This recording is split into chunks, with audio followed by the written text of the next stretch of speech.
Hey Dom. Hey, Jenna. So what's going on? Lots. It's so funny. We don't work in a newsroom, but it feels like there's so much going I on. think everybody feels like that, which is part of the reason Uh, why people claim they get news fatigue oh, because it's like this news cycle. Like the way that I always describe it to people is that the news cycle is like being on a roller coaster where you have these lull points where like there's nothing going on, whatever, and then suddenly it just starts to like you're on one of those roller coasters, and then when you hit the apex, it just breaks like story after story after story after story. And if you're working in news, you're like, I can't keep up. so I can only imagine what it's like working there. But on the other end, it's nonstop, but Nonstop. gives us something to talk about. Exactly. Well, with that, let's start the show. Hi, I'm Jenna, And I'm Dom, and we're both award winning journalists. who've recently been laid off. Our industry is experiencing a seismic shift, and it's shed a lot of really good journalists. So where does that leave us? Well, we're definitely laid off. And we're looking for new jobs, looking for what's left of the industry, and what to do next. And we're looking at all of it. So if you're a fellow laid off journalist, a working journalist, or someone who admires the craft, we're looking to build community. Develop new skills, and try to figure out what just happened. Welcome to Laid Off and Looking.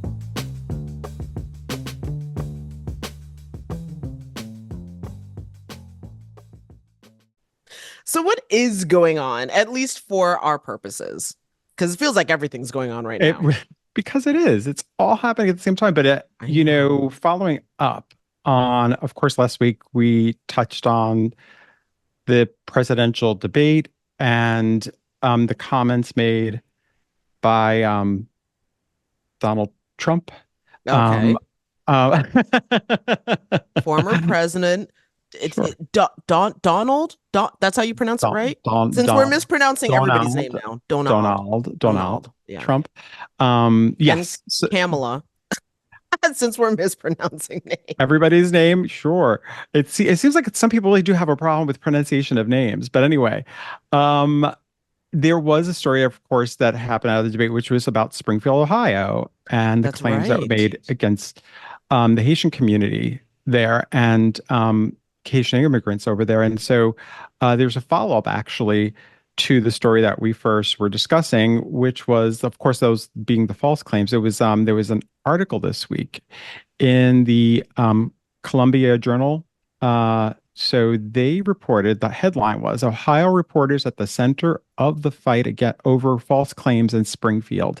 And it focuses on the impact that story has had on the journalists who have The been false reporting over there. claim of Haitian immigrants, legal protected status immigrants, stealing the pets of their, I guess, American neighbors, and eating the dogs and the cats. That just so that we're clear, And that was the geese. claim. Yes, And yes. geese. Oh my God. Yes.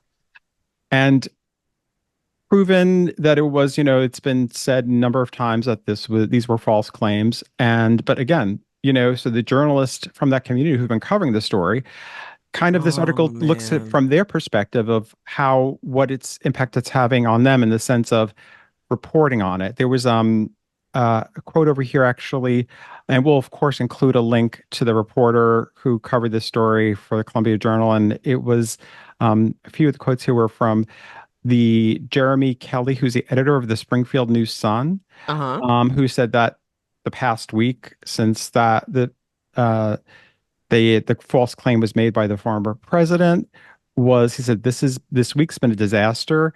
Of Um, course. he goes on to say the biggest challenge of covering the story has been trying to stay on top of near constant developments for over a week. When you're 20 seconds into a news meeting over Teams and you find out City Hall's been evacuated over, because of the very first bomb threat, you drop the news meeting and run down the street to interview the city manager. That doesn't help with your planning process. No. And then also over here, Sarah Donaldson, who's a reporter for Ohio State House News. Um, she said, "This is the first time I've ever felt I'm up against a wave of misinformation."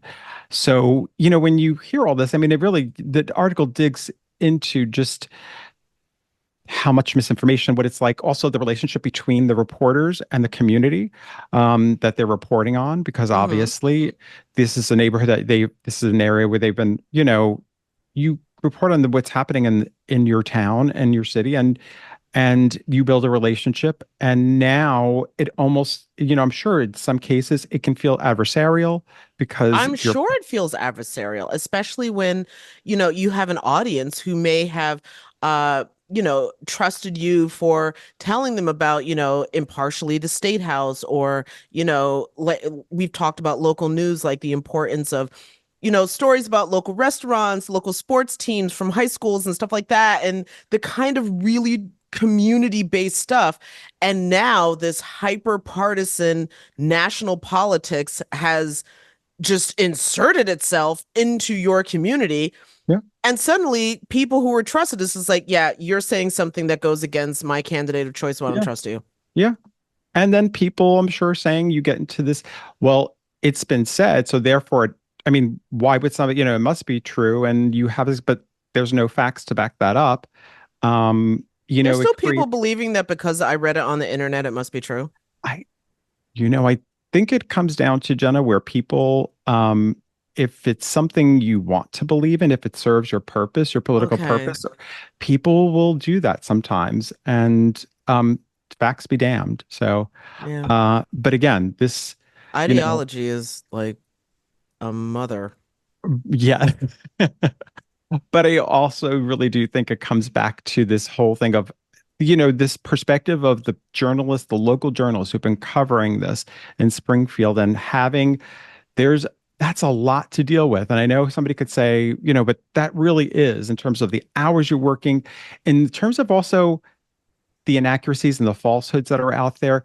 It must feel like a constant, like there's just Oh, something you're yeah. No, constantly it's got to feel like just you're not even necessarily telling a story anymore. You're just debunking falsehoods, which is a whole different like job. which exactly. So, but again, I think it's certainly something that, as we follow this story, because obviously we'll stay on top of it too, in terms of looking at from the journalistic aspect of how The it's being local handled. news aspect Yep. of it. Yeah. So we'll Because I keep an think eye that's a on that. really big thing. What happens when local stories go national? That's huge within the journalism community, at least. Correct. Well, that's kind of interesting because it ties into a bigger story that I also saw this week. And even though it's by all means not the same thing, because I'm sure those local reporters in Ohio were not making as much, but um, a gentleman by the name of Adrian, everyone calls him Waj from ESPN. Well, I'm I think not it's Woj. I think it's Woj, Woj. but I don't Okay. know. I think so, but no, I No, it could don't, be Woj. It could be I don't Woj. know. Here's the thing. I'm not going to butcher the respect of what I'm guessing are his ancestors and their un-anglicized name. I'm not going to do it. But it's something what I'm not What, going to do it. Anyway, what, you want to give it a try? Wojnarowski. Okay. Obviously, neither one of us are Ah, religious I'm trying. ESPN. I'm trying. I know, but like, because I mean, if anybody listening to this who actually watched ESPN would I be like, know. these two, I think. I know. Here's the thing, though, but like, and you can't, you go where your passion is. And I think at this point, even though I love my Knicks, and I know he's an ESPN reporter, but I tend to go with more MSG stuff. Anyway, that's not the point. That's not the point. The point is that he is shocking the sports world by retiring from ESPN. And here's the shock. Dude is walking away from $20 million. Dom, I don't want to get into the specific ridiculous things that I would, if you offered me $20 million, we could talk. We could, all options are on the table for $20 million. Absolutely. But he's walking away. And so, first of all, must be nice. Yeah. But more importantly, here's what really caught my attention about what he said. This craft, and he's talking about journalism, and yes, this is a craft. This craft transformed my life, but I've decided to retire from ESPN and the news industry. I understand the commitment required in my role, and it's an investment that I'm no longer driven to make. Time isn't in endless supply, and I want to spend mine in ways that are more personally meaningful. Girl, what? Like that is to me, that is a huge thing. I mean, basically, the article and the one that I'm quoting from is from the New York Post, and it goes on to mention that, his job required him to be tethered to his phone 24/7, 365 days a year. Not every news job is going to be that demanding, but I do know what it's like to like constantly have your chain get yanked. Like, oh, you got to drop everything. Oh, you got to drop everything. Oh, we need you now. Oh my God, we got to get on this. Oh my God. It does something almost to your nervous system. It, it, it really does. You're constantly connected to your phone and being tied to what's happening, what's breaking. And of course, for his position, it's different. And his breaking news is in the sports world. And also, I guess, it is about the get. It's a whole different field Oh because I yeah, know totally, totally there are, about that instant get and get that news out about the trade and the team and the contract and all that stuff. I get it. Um, I guess I'm just gonna go back to my original comment of must be nice because I'm sorry, $20 million, you can yank my chain. yeah. You can yank it for a lot less. I'll be But I appreciate somebody who can look at it and say, and again, there's a privilege to this, right? And we get that. yes. But at the same point, well, a couple of things. One, it actually often opens up opportunities for other reporters who are out That's there. super important. That is an excellent point. So Yes, a this way you have, senior person at a huge yes, salary stepping down, that creates an opportunity it for creates some of the something. next Yeah. generation. Yeah. And, and he obviously he isn't just doing it for that purpose, but he's also doing it for his personal well-being. I think a lot of people, what ends up happening is you can get, when this is the world that when this is the job that and it's the field that you love doing the work, and it can be difficult to think, where do I go from here? Where do I change in terms of my, what other job would I want to do even, let alone what job, you know what I mean? What job can you get? And I think that obviously he's blessed to have that kind of option, but Oh yeah. he also probably is, I think for a lot of other people, it's like, well, I would think about that too. Like, I would love to think about, do I even want to continue working these kind of crazy hours I'm doing because it's what I know and what I'm most used to, and I don't want to start all over again. So I'm going to continue doing it. But good for him for, like I said, looking out for oneself, like Well, life just to goal give you an changes. idea though of like culture in terms of like the demand, the time demand, is that, and this is again quoting from the Post article, the news sent shockwaves through the sports media industry because until Wednesday, so we're taping on Thursday, Mhm, yesterday, literally, mhm, until yesterday morning, there had been a sense that he, at 55, would be breaking NBA news even from his deathbed. mhm. And on one hand, like, first of all, I would love to have that kind of job security. True. I would. But at the same time, I mean, I get his point that, like, y'all, time is not forever. And while I am immensely grateful for the time, and dude, you better be grateful for that paycheck.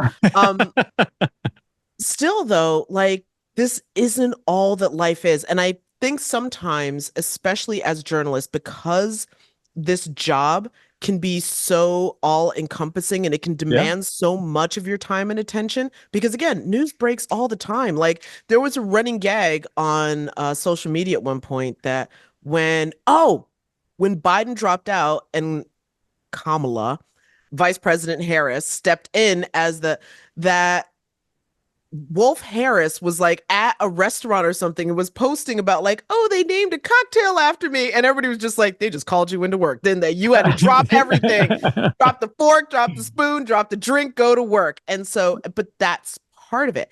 And you can get addicted to that adrenaline rush. Like, I'll be honest, Mhm. that can Yeah. be like a rush. But at the same time, you you don't know who was at that table with him, who like you missed Yes. out on like your life part. Yes, there's the work part of your life, but there's your life. And to constantly have to be ready to drop everything and walk away from your life. Well, I mean, I can only speak for myself. I did that a lot. That was something that was always, you have plans. You, you know, it, you had to leave. You had to go cover the story. You had to go back into either, you had to go in the office or you went back home and you're calling and you're dealing with your team and you're going over stories, who's writing, who's booking, making sure, or that, because we worked for a television, it was Yeah. like you had to make sure production's involved and you're dealing with management about knowing everybody. So there is a lot of stuff that goes on with it. And I think that I think you're right. It's like, I know there was a friend of mine who was over here the first year when I moved to this area, a friend of mine was just like, it was her birthday and we went to the park and we were all celebrating with her. And she was just like, and then I was getting texts nonstop. I forgot what the story was, but this had to have been like 2016. And she was just Oh, like, I felt so badly for you. She goes, because you kept looking at your phone and you had to work. And I said, I felt bad I couldn't be present for your birthday. And then yeah. I had to leave early. And so, and listen, obviously he's making, I was making a living. I got paid for it. That was my job. I get it. But sometimes how much you miss for the paycheck isn't, the personal things that you end up missing, birthdays, anniversaries, life events. Sometimes it isn't always, you can't put a price tag on it. No, you And definitely can't. And so I good. completely understand, like, this is not to say that, like, oh, nobody should be doing that. Like, no, No, like when news breaks, people need to be yeah, informed. They need to yeah, understand how the story is developing. But I completely understand reaching a point where it's just like, I can't do this anymore. yeah, yeah. And I know he's doing something else. I've got what he's doing. I know it was He is taking over, if I believe, ownership or partial ownership of a basketball team. Because he's an alum of Saint Bonaventure. Bonaventure? okay. Oh God, see my March Madness This is- knowledge is coming to the surface. But he's going to oh, be involved with the general. team. Yeah, Yeah, general manager. there Okay, we of go. the Yeah. St. Bonaventure men's basketball program. Cool. You know what? Good for him. Yeah, totally good for him. Yeah, so no, it's been quite the past few days in the news cycle. I mean, we can't even touch on all the like I guess eccentric stories that have come to the surface. But there's those two I think really stood out simply because of what they represent. At least to me as a journalist, like what it's like dealing with that, and then also being in a place. And again, not everybody is even going to be in a place in their career where they're just like, I can walk away from this. Yeah. Yeah. And again, leaving $20 million on the table, but must be nice. It must Go with be. God. All right. Well, we actually do have an interview coming up, right? Right. That sort of kind of actually touches on some of what we discussed right here. So yeah, All I right. guess Well, let's then get let's to it. get to that. Cool. Ever wonder why some journalists manage to build successful platforms while others, some of us even, toil in obscurity? Well, it could be because even though journalists are trained in telling other people's compelling stories, a lot of us don't necessarily know how to do that for ourselves. We aren't media trained. Enter Mark Albert. Mark is a Peabody and Emmy award winning investigative and political journalist who's traveled the world and navigated the Beltway for CBS News. And today, he coaches people in how to brand and market themselves for media consumption. Mark, it's so great to have you on the podcast. Ben and Dom, thanks so much for having me. It's a pleasure. Absolutely. So, first, I just want to start off with what exactly it is you're doing now. I mean, I kind of touched on it in the intro, but how would you describe your position now? So, I spent 25 years on air in journalism, including, like you mentioned, at CBS News. I created and led the National Investigative Unit at Hearst, and I've got the gray hair to prove it. And so I felt like after 25 years and a quarter century, let's do something like I like to say, journalism adjacent. And so what I'm doing is I'm essentially playing matchmaker. Every day in every newsroom in America, journalists are looking for experts. And in every day in every community in America, there are experts looking for journalists. And I'm trying to bring them together.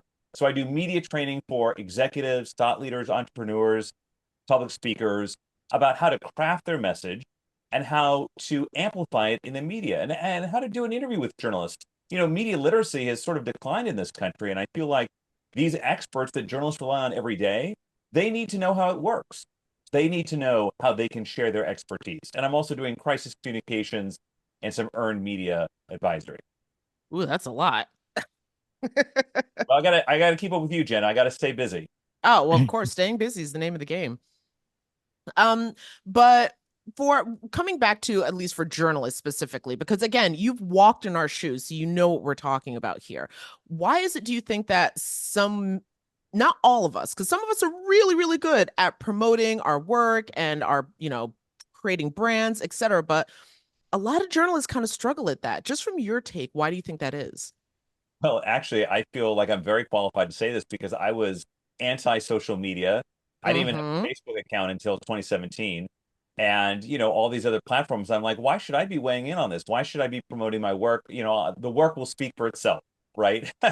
But then what happened is the media ecosystem changed, right? We have so many other platforms, so many niche channels and all this other stuff that, if you're not the one promoting your journalism, there is a fair chance that no one's ever going to see it. And so it just became a necessity to try to elevate my work. And also, what I tell clients now is think of it as building a thought leadership foundation. Whether you're a journalist and you're creating your profile on Muck Rack, or you're trying to post, on social media platforms, LinkedIn, about your journalism, or whether you're an expert and trying to weigh in on these concepts, this news of the day, you're building a foundation of thought leadership that says who you are, what your expertise is, and what you're bringing to the conversation, what value you're adding to the information ecosystem. And so, listen, I get it. Journalists are so busy trying to get the story, so busy on deadline, and now trying to do three platforms at once that sometimes we forget that, hey, we do need to be a cheerleader for our own work, and we need to make sure that we're doing a service to the people we've asked tell us their story by amplifying it. And so I think kind of on both sides, we need to do a better job at amplifying. So, Mark, like you've had this 25-year career as a journalist. What strikes you most as to like where the industry was then versus where it is now? Oh. Sure, I'll give you an example. So back in as recently, I want to say, as 2005, 2007, as at the time I was in Minneapolis, I was an investigative reporter. But when I was in the Daily Mix covering cops and courts, like we call the law enforcement beat in journalism, Mm-hmm. I'd have one story on the 6 o'clock news, right? So you get in at 9 a.m., you've got the editorial meeting at 9:30. So that's when journalists pitch their stories. You're going by 10 o'clock, you're finding your experts, you're putting it all together, and you've got to put it together at 6 o'clock. You know what happens today? Today, you get in, you've got a story on the new newscast, then you have a completely different story at the 6 o'clock. And by the way, we need a version of it for 4 and 5. And can you write that full version in AP style copy for the website? And we need you to do a TikTok. And by the way, if you could please update the viewers on Twitter, because you're covering a court hearing and we need a 30 tweet blow by blow thread of what's happening in the courtroom. My goodness. How is any journalist supposed to do all that and do what is the core of our mission, which is original reporting, right? We're not just, a content generator. We're supposed to be bringing value and context. And Oh so, my God. yeah. And so all these new platforms, all these new airtimes and, commitments, they've sort of, I think, atrophied a little bit our ability to do original reporting because we have so many commitments. And of course, the twin challenge there is the revenue decline for traditional media outlets. This completely tracks concurrently the rise of social media platforms. And as they rose, and so much of our information ecosystem was free with a flick of the finger on the feed, on the news feed, then the ad revenues cratered, especially for newspapers, which had relied on classifieds and those kinds of ads for the bulk of their revenue. And so what I've seen in the last, I don't know, 10, 15, 20 years is the explosion of platforms and the plummeting of revenues as people become less willing to pay for journalism. Oh my God. That how much of this, just out of curiosity, do you see as the tail wagging the dog, if you will, when it comes to keeping up with all of these new different platforms? Because I remember, like, okay, my journalism career at least existed the 21st century. I can say that much.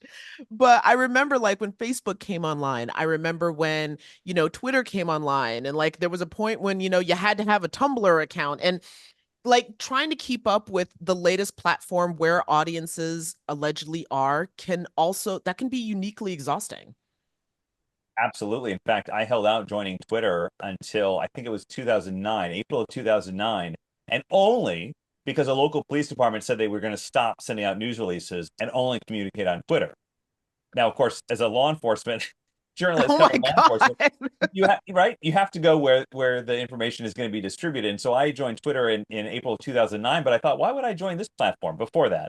Now, of course, it's been indispensable, and I think I unfortunately I just saw that I sent almost 70,000 tweets in those intervening 15 years. But listen, I can remember, since we're dating ourselves, working in TV journalism without email. Email did not exist when I started. I can remember having to I can't trans even fathom. I can't concept of that. yeah, we had no internet, we had no email, and we would transmit stories from the bureau into the station over this like I don't know, archaic Mars rover lander microwave something system which was on the roof. And I remember getting the first ever mouse pad and it said, "Do you Google?" I thought, what the heck is Google, right? So that's kind of where this media landscape has evolved. But yeah, you're right. There are so many platforms, and very honestly, we do need to go where our audiences, as you put it, allegedly are. We Hmm. need to find them so that they can find our journalism. The tough part, of course, is the balancing that comes in when there are so many platforms you can't keep up, and then it starts degrading the core mission. Okay. All right. So then with all of that in mind, and especially what you were just saying about social media, is there a place when it comes to this digital revolution where you see I guess not just newsrooms, but media organizations perhaps lagging behind, where they're not up to speed with this new technology? Well, what's going to be the death of us is the revenue question. And I don't feel as though the news ecosystem, at least in journalism, has Hmm. solved that question.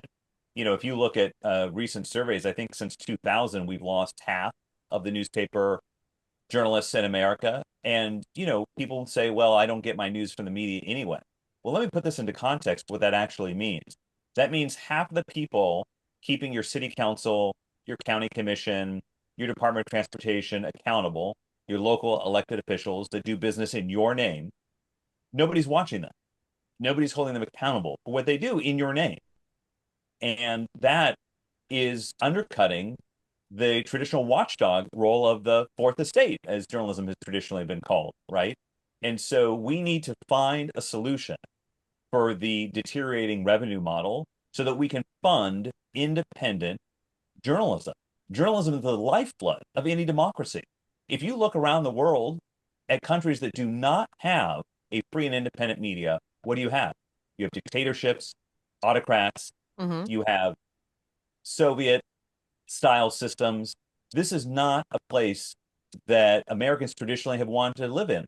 And yet, by Americans' refusal to pay for the news they consume, they are leading to that exact outcome. And it's tragic. And we need to find a way to stop it. I mean, it just going off of that, like, how do you change the way people paying for news? I mean, is that something we're able to really change at this point? I mean, have we all become so used to what we deem as free content that all of a sudden now switching it up, is that difficult to change the way the public sees the value in news? So I think it is a massive challenge. However, there is a model to follow.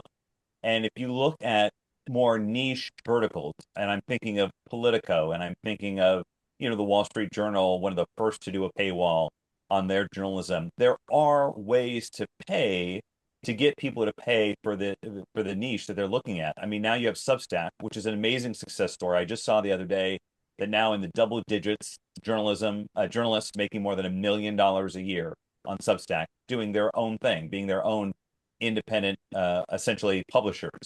And so I think there is a way to do it, but those are for more niche verticals, more niche content.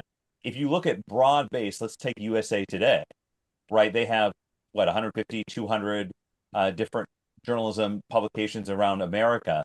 But if you go to usatoday.com for so many years, it's been free. And major television stations, if you go to any local affiliate around the country. So I'm talking NBC affiliates, CBS affiliates, ABC affiliates, Fox affiliates in all 210 markets in the country. Guess what? Their website is free.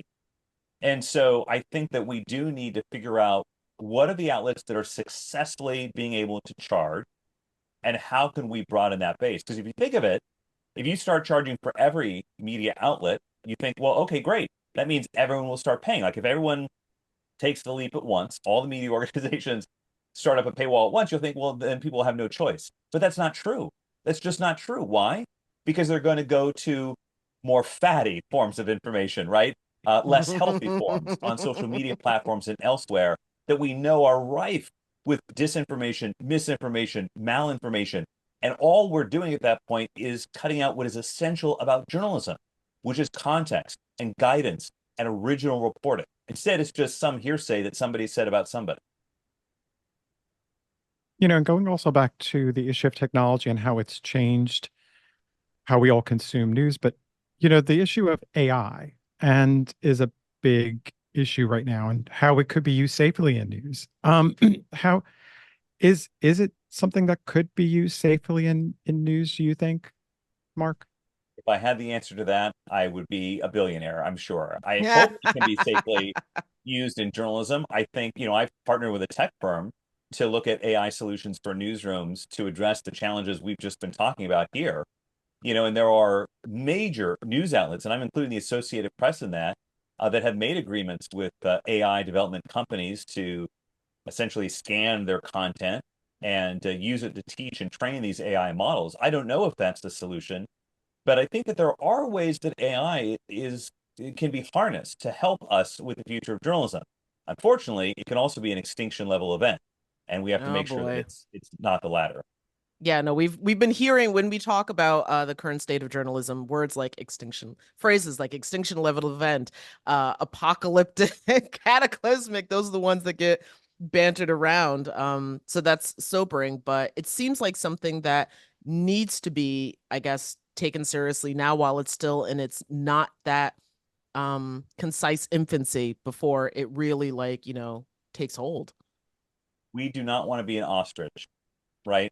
We don't want to stick our head in the sand and say this is going to pass us by, because you know what? The internet did not pass us by.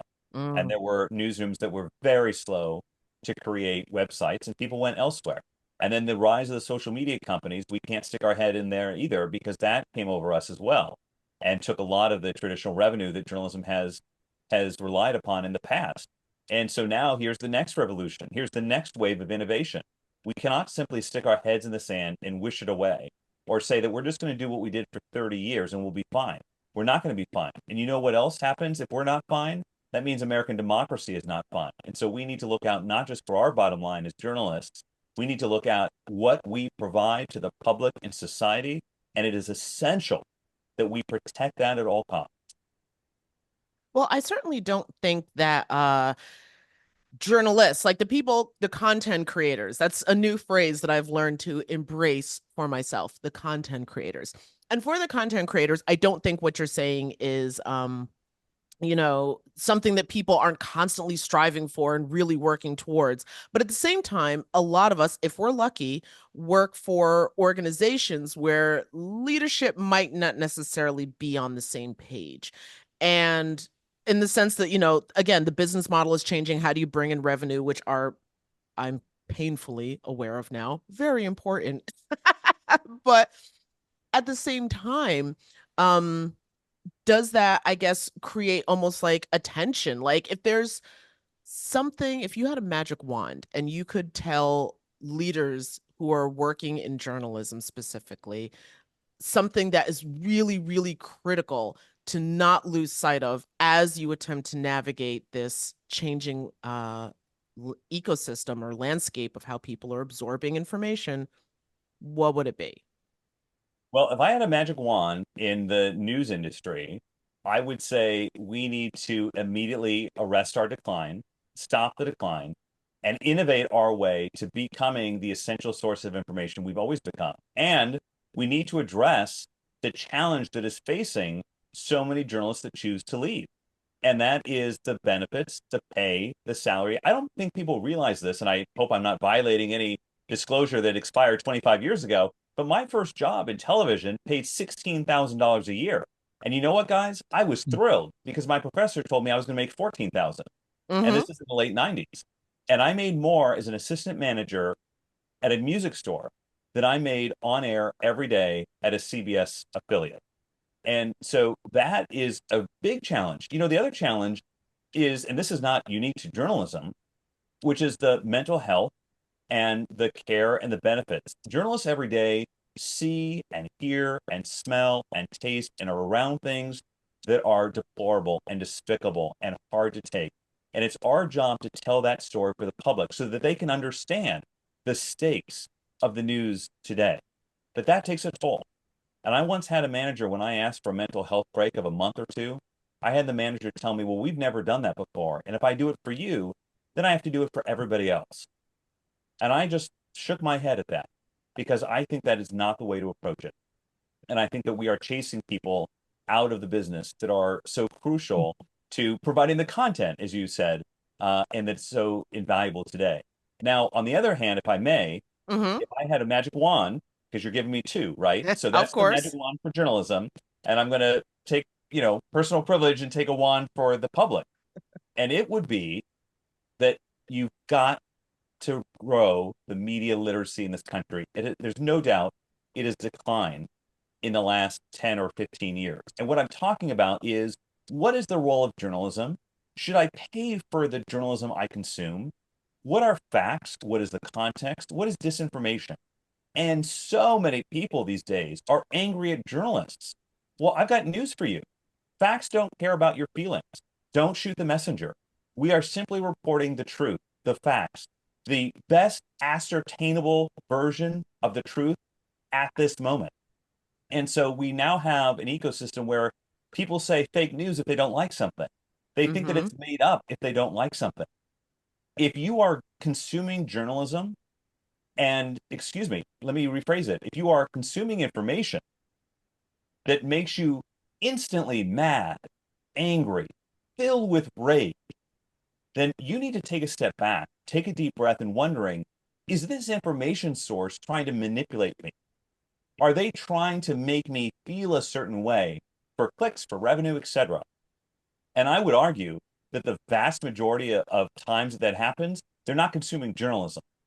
They are consuming information meant to manipulate, meant to inflame. And until we have people realizing that they're being duped, they're being manipulated, then we are going to continue to have a big, big problem about our truth, reality, what is reality. And so I would say to everyone out there, if I had a magic wand, Hmm. support your local newsroom, subscribe to your local newspaper, watch your local television, listen to your local national public radio affiliate. That is the quickest way to increase media literacy in this country. I would say amen to that, Dominic. Yeah, no, but Mark, I'm really interested in this because I feel like, so are you saying you think we are that we've actually become less media literate? And if so, is it just because social media? I mean, for people who have been, let's look at people who've been like, we've been around longer, we've seen this, how to check certain stories or how to question, but at the same point, still have a basic understanding. Is it that people now, some people who maybe if they have become less media literate, is it because of the fact that you have people who are targeting emotions and rage because they know that's what will get clicks, that's what will get views? Isn't it a great irony that in an era where we have more access to information than ever, we are more information poor than ever before? In other words, that we are being inundated with junk, with low quality information, because people have strayed from the traditional sources of journalism. Now, I'm not saying let's stick our head in the sand, and I'm not saying there aren't amazing new digital creators out there. I'm thinking of Stat News, which absolutely took off during the pandemic as a online newsroom of health information that became indispensable. And that's happening in corners all across the country. Look at what Axios is doing. They are creating new local newsrooms in markets around the country. What I'm saying is that people, though, are going to dinner and they're choosing the ice cream and not the vegetables. And they are now so easily able to access the ice cream, and what I'm talking about is junk, Yeah. Mhm. that they are forgetting to eat the vegetables, the protein, the meat, the healthy diet that we have to have. Our information diet even as we have more sources than ever, I would say is as unhealthy as it has ever been. Going back to that tail wagging the dog comment that I made earlier, I also wonder if because that's where the public is, because of what so much information that's coming at them, and so much of it is intended to be emotionally manipulative to keep them on a platform, then is there an inverse possibility where more traditional or legacy media outlets might be looking and going, okay, well, we're not going to necessarily do that, but that emotionally charged content, we could start to use some of that to get more people back to watching what we're doing in the traditional, like, be it broadcast or newspapers or whatever. And I mean that in terms of, sensational headlines. I mean, a lot of people don't read past a headline. So if you want somebody to click, you got to have a really good headline that's going to give them readings, being like, what is that all about? I'm furious, etc.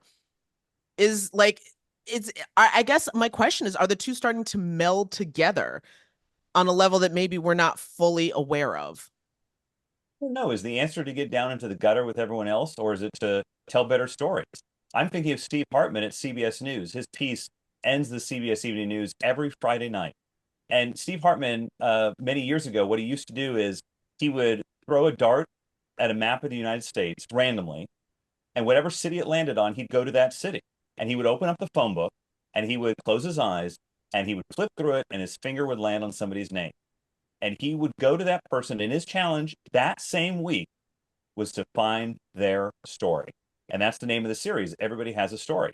And he would tell the most incredible tales about people you've never heard of, that he's never heard of, that he randomly found in the phone book after randomly throwing a dart at a map. Now that is skill, and that's must-see television. That's must-see content. That is weaving a story that will make you feel something. Joy, excitement, gratitude, hope. Maybe that's the direction we need to go in. And I'm not saying do features every day. What I'm saying is maybe we as journalists need to be better storytellers in some of the content that we're pushing out there on 12 million platforms at once. Exactly. You, you also earlier mentioned about the pay, because a lot of us who are in this industry, we don't do it for the pay. There are some stars, but there are always, the day-to-day people don't always get the highest pay. And, you mentioned about knowing, I think it comes back to sort of knowing your value, knowing what you're worth. And so in a time of there's so much like job uncertainty and this is all this volatility in the market, what advice do you have for journalists, but also people who are maybe not journalists, the editors, the writers, the producers? What's your advice for everyone in terms of establishing their brand? How do they do it? Well, first of all, Dom, I'm not sure that your listeners want to hear what I have to say on this next point. Oh Uh, boy. There have been, how about that for a tease, right? So there have been several times in my career where I have felt that way. I have felt that I was stuck or bored, or I had reached a place where I wanted to be, or I was dissatisfied. And you know what? You have two choices. You can stay at it, or you can quit. And I've quit several times in my career with nothing lined up. And you know what? I'm so grateful that I did, because every single time I have found a new challenge, I have done something that gave me joy. And somebody asked me the other day, then if I had to give them a 3-word phrase, what would it be? It was a flight attendant. I was stuck in line boarding a plane. He's like, hey, I have a notebook here of phrases. Can you give me a 3-line phrase of what your motto would be? And I said, chase the joy. And I would just have to say, I've always found incredible fulfillment in journalism. It made me feel as though I was contributing, that I was doing something valuable and important and informing my community that I care about. We're all part of our community. We're neighbors and friends and volunteers. We're your fellow grocery shoppers, right? Journalists are part of the community. And I've always felt so fulfilled by it. And there are times, though, that you have to decide, listen, either the pay's not right, the content's not right, the manager's not right, the situation's not right, or I just have more to do. And so what I was saying is, I don't think some of your listeners want to hear me, because it is very scary. Hmm. Every time that I've made the leap, I've been single income. It's not like I had, a partner or somebody to share the bills, so it makes it even more scary. But I am so grateful that I took the leap, that I took the risk, that I try to find out what else is out there. And I have grown immeasurably each time that I've done it. Sure, it's scary, but in answer to your question, sometimes you just have to take a leap of faith. And I'm not saying don't save beforehand, and I'm not saying, do your networking and make contacts. Because Dom, I don't think we're going to be moving into your place if we need a place to stay. But Good what I luck. am saying though is, if you're not happy, it's on you. Mhm. Don't wait for someone else to change your reality. It's on you. That's actually, I mean, that's profound. I would say, and I say that because in conversations that I'm starting to have with people who are, as again, the media is in a transition, and a lot of people are finding themselves laid off like we are. Um, there's been more than a few conversations where people are just like, I'm upset that this comfortable thing that I had, the steady paycheck, is gone, but at the same time, here's all the problems that were just there that I was just teaching myself to tolerate so that I could keep getting that steady paycheck. Well, I'm not saying anything religious or politics. What I'm saying is, I personally Yes. believe things happen for a reason. Things happen for a reason. And in my life, the times where I have felt scared or afraid or doubtful whether I should take this risk, those have often been the most rewarding for me personally. And there is something rejuvenating and invigorating about being the master of your own destiny. And so for me, it has always worked out when I've jumped. I can't tell everyone what this is what you should do, but if you feel trapped or you get laid off, I would say let's look at it as an amazing possibility to grow and do new things. And what can we contribute? And that's how I would frame it. Cool. Well, you kind of touched on this already, but I do want to circle back because I think it's so critically important. Um, the fourth estate. How important, how critical is journalism, and not just journalism, but local journalism, local news to American democracy? And compound question, which I know is a no-no, but I'm going to do it anyway. How seriously should people be taking this contraction or this downturn of an industry that again is enshrined in the Constitution? It is enshrined in the Constitution. What I love to point out is that, quite frankly, it's the only private profession enshrined in the Constitution, right? Firefighters are not in the Constitution. Plumbers are not in the Constitution. Doctors are not in the Constitution. Journalism is enshrined in the Constitution, right? The First Amendment, the freedom of the press. Mm-hmm. And I would just point to Thomas Jefferson, right? If we can't agree on politicians today, I would like to think that we can agree on the concepts that the founders had in mind, at least some of them. And Thomas Jefferson said in 1787, quote, were it left to me to decide whether we should have a government without newspapers or newspapers without a government, I should not hesitate a moment to prefer the latter. The founding fathers knew the essential nature of a free and independent media to the survival of democracy. They knew it. They enshrined it in the First Amendment. A couple years later, Jefferson expanded on that, and he said, and this is a quote that I printed and put on my desk when I was at Hearst Television, quote, our citizens may be deceived for a while and have been deceived, but as long as the presses can be protected, we may trust to them for life. And isn't that the truth? As long as we protect an independent and free media, we can guarantee that there is life and transparency and accountability. That's what we should be committed to as Americans. I love that. Wow. I might Well, print that on my own desk. this has been it's been a great conversation, Mark. And, one thing we always love to do when we wrap up is we love to ask how people, our guests, what drew them to journalism, their career in journalism. Like, obviously, it's, for many, it's a personal story. How did you get involved? What was your draw to the journalism? So I got the bug at age 11 when I used my allowance to buy the Sunday subscription to the Los Angeles Times. And I would get so mad if my dad got up before I did at 6 a.m. on a Sunday and got to the driveway and picked up my cherished copy of the LA Times. Don't touch my newspaper. I'm going to get it. I wanted to hold it and smell the newsprint and open it for the very first time. And so when I was 11, I did that. I started watching local news. I wanted to be the first to tell somebody what was happening. I can remember in 1992, the presidential election, George H.W. Bush, Bill Clinton, Ross Perot. And I was sitting in our family room. I can still picture it at this very moment. Sitting in our family room, manually on handwriting and counting electoral college votes. Like, you know how people like manually count the baseball scores at Yeah. the Mhm. game? And I Mhm. was adding up electoral college votes. And I'd run. My dad was in the garage. My mom was in the kitchen. Dad, Bill Clinton is up by 5 electoral votes. Mom, George H.W. Bush has just pulled ahead. Ross Perot's got, and I just wanted to be the town crier, I guess. I was so insatiably curious, and I just wanted to know something first and be able to tell people about it.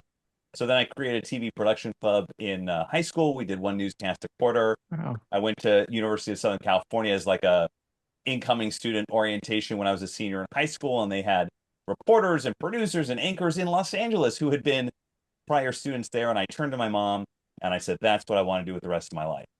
And it has been the most rewarding 25 years. I have been so touched and honored to be invited into people's homes, to be embedding with the U.S. military in Iraq, to be on a submarine out at sea in the Atlantic Ocean, to have people at their worst and best moments allow me into their lives to tell me their story. And I'm so grateful and so touched, and it's been so fulfilling for 25 years.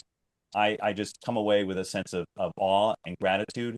And I would hope my magic wand, my dying wish would be that more Americans feel that way about journalism and what it brings to our lives every day. That's a beautiful note to leave it on, and that's It is. 100% how I feel as well. I mean, it is such an honor for people to trust you with their story. That yeah. Um Mark Albert, thank you so much for joining us. This has been a great conversation, and Thank you, I think a Mark. lot of very helpful food for thought. Well, Jenna, Dom, it's been a pleasure. Thank you so much. And when anyone discovers the key to saving journalism, I'm all ears. It's a discussion we have to have. Absolutely. All right. Well, thank you for your time. Thank you so much. Laid Off and Looking is an independent podcast conceived of and created by Jenna Flanagan and Dominic Camia. Music provided by Jay Cowett, research by Lori Ruthenbucker. Reach out to us anytime at laidoffandlookingpod@gmail.com. New episodes drop every Friday at noon.